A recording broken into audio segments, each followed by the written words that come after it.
अरे हाथावा में बानीला कंगना माजी भैया धारीला ध्याना हाथावा में बानीला कंगना माजी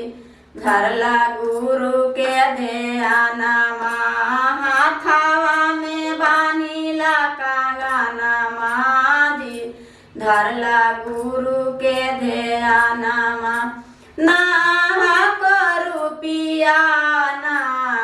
को पैसा ना को रुपिया ना को पैसा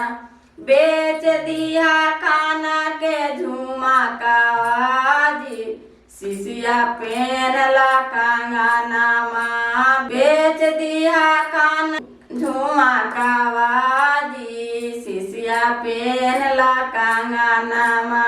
बेच दिया खाना के झुमकावा जी शिशिया पहनला कंगना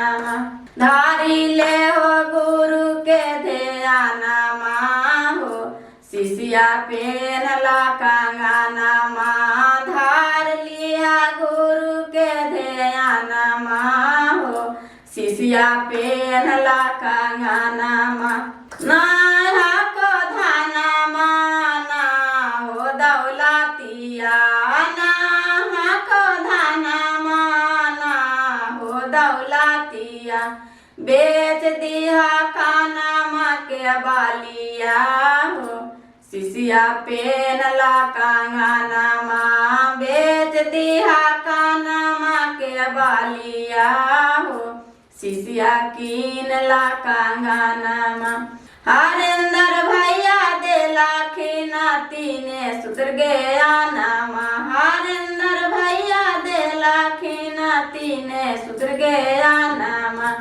पहिला में दाया मंगिया दूसरा में चारा चा पहिला में दाया मंगिया दूसरा में चारा चा तीसरा में गुरु पारा नामिया है बहना कीनला कंगना